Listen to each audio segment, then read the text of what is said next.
Asia सब continent को, भारत को भी भुगतना पड़ेगा सर। क्रूड सप्लाई एक बहुत मेजर फैक्टर है, लेकिन इसके अलावा और भी बहुत सारे फैक्टर हैं। पूरी दुनिया भर की इकॉनमी एकदम फ्रेजाइल हो गई है इस जंग की वजह से, और ये जंग ऐसा लग रहा है कि कभी बंद नहीं होने वाली है। इंडिया के पर्सपेक्टिव से इंडिया कैसे अपने आप को सेव करेगा सर इस क्राइसिस से, चाहे क्रूड सप्लाई हो, चाहे इन्फ्लेशन हो, कैसे?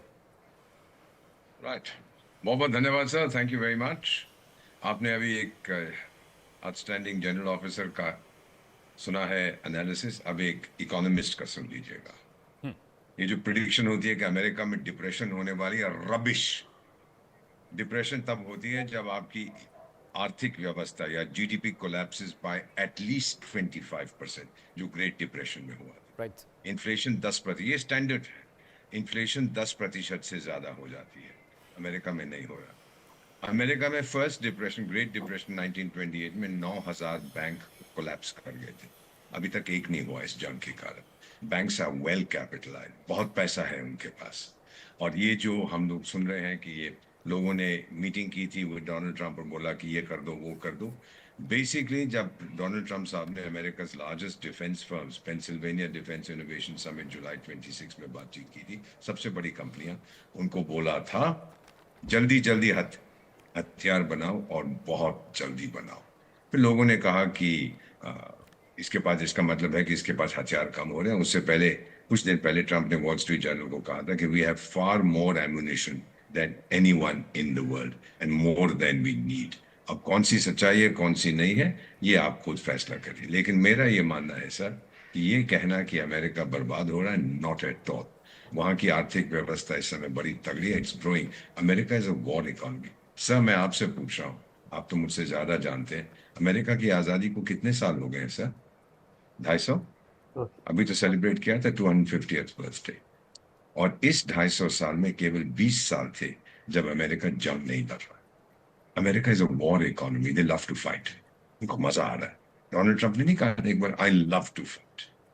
तो मेरा मानना है सर कि अब ईरान बहुत मुसीबत में है। और क्या मुसीबत है? उसकी economy is in trouble. Militarily पता नहीं वहां पे क्या हो रहा है, कौन किसको मार रहा है। पर्सनल इंटरनली मेरे को लगता है अनरेस्ट। कहने के लिए बहुत कुछ है, हम तो बहुत है, हम सुपर पावर हैं, हम ये हैं वो हैं, all that you can say. लेकिन महंगाई हम जानते हैं कितनी हो गई है, हम जानते हैं उनकी करेंसी कोलैप्स कर गई। राइट। एक चीज मैं आपको और बताना चाहता हूँ सर, आलोचना की गई थी कि रूस ने शायद ड्रोन्स क्यों खरीदे ईरान से। आपने सुना था ना कि ईरान बेच रहा है, रूस भेज रहा है रूस को शायद। अब तो यूक्रेन ने भी पानी के जहाज को गिरा दिया। कम ऑन सर, रूस खरीदेगा ड्रोन्स ईरान से? Give me another one sir. ये देश रूस, बुरेवेत्सनिक, वो स्टॉर्मी पेट्रो जिसने nuclear powered nuclear arm missile test की थी पिछले साल, मैं आपको बताता हूं सच्चाई क्या है sir, please listen to me. ये बेसिक ड्रोन शायद भेजे हैं यूएस को, रशिया को, क्षमा कीजिए। इनको अपग्रेड करिए, इनमें ज्यादा वेपन्स लगाइए, ज्यादा डिटेक्शन सिस्टम्स लाइए और हमें वापस भेजिए, और इसके पैसे दिए हैं। This is the reason why they were sent sir. और फिर वापस आ रहे थे तो यूक्रेन ने एक पानी के जहाज को डुबो दिया था कैस्पियन सी में। एंड फाइनल क्वेश्चन सर, क्या टेक्नोलॉजी में इंप्रूवमेंट हो सकती है? सर, दुनिया का सबसे बड़ा कमरा, रूम, पता है कौन सा है sir? The room for improvement. ये हमें सिखाया जाता है सर, इससे ज्यादा कुछ नहीं। Alright sir, please stay with me. Ravi साहब जुड़े हैं न्यूयॉर्क से। रवि जी, आप अमेरिका की इकोनॉमी को समझते हैं, उसकी नब्ज को समझते हैं। अभी जो एम्बेसडर वोरा साहब जो बोल रहे हैं, मैं उनकी बात से बिल्कुल सहमत हूं कि किसी भी कंट्री के लिए इतनी जल्दी प्रेडिक्शन कर देना, उसकी इकोनॉमी को फ्रेजाइल बता देना, उसके डिफेंस कैपेबिलिटीज़ पर क्वेश्चन करना। क्या अमेरिका अब इस जंग में फंस चुका है, जो जनरल साहब कह रहे हैं? अब वो छटपटा रहा है निकलने के लिए, लेकिन ईरान ने जिस तरह से धोबिया पछाड़ लगाया है, ऐसा लग रहा है कि ट्रंप साहब अब इस जंग से निकल नहीं सकते। करो या मरो की स्थिति हो गई उनके लिए। रवि जी क्या है? रवि जी, रवि जी आप मुझे सुन पा रहे हैं? ठीक है, हाकिम रेजा भी मेरे साथ जुड़े हुए ईरान से। हाकिम साहब, आपसे ही मेरा सवाल यही है सेम, कि अब अमेरिका फंस गया इस जंग में, लेकिन ईरान, जिसको अंडरस्टिमेट अमेरिका शुरू से करता रहा, अब ईरान ने अपनी असली ताकत दिखा दी अमेरिका को। हाकिम साहब नमस्कार। हाँ। देखिए, अभी हमारे इकोनॉमिस्ट के मैं भी है ना Indo Iran chamber of commerce का प्रेसिडेंट भी हूँ। तो मुझे भी इकोनॉमिक पे भी और ईरान में रह के पूरी स्थिति को भी मैंने पूरा देख रहा हूँ। देखिए, यहाँ का जो बता रहे हैं ना, जो हमारे जनरल बख्शी साहब ने कहा, पूरी तरह फंस गया है। America no doubt economically super power था, अभी खत्म हो रहा है। देख लीजिए, पहले क्या था, अकेला जो बोलेगा पूरी दुनिया मानती थी, आज नहीं है वो स्थिति, खत्म हो गई है।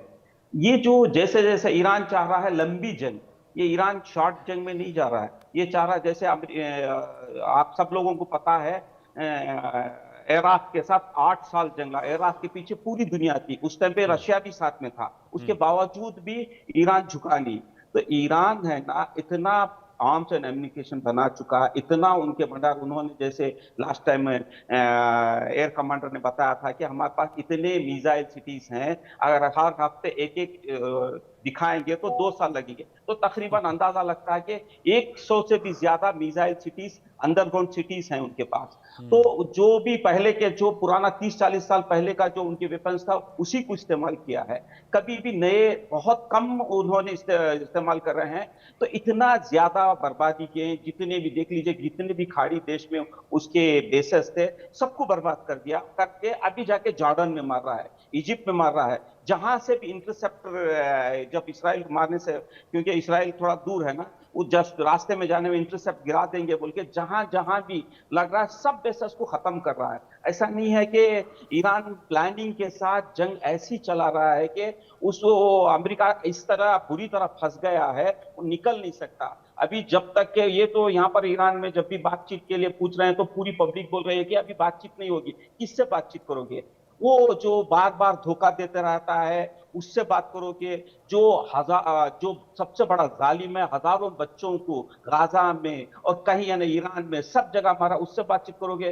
बातचीत के लिए कोई रकम का थोड़ा बराबर भी जगह नहीं दे रहे हैं यहाँ की पब्लिक। पूरी तरह जैसे रिजीम में है ना, पहले जंग से पहले रिजीम थोड़ा वीक थी, अब जंग के बाद तो इतना स्ट्रांग रिजीम है कि वो बोल रहे हैं कि सुप्रीम लीडर को पूरी तरह इख्तियार दे दें। बोल रहे हैं कि हमारा पूरा खून भी है ना आपके लिए गिफ्ट है।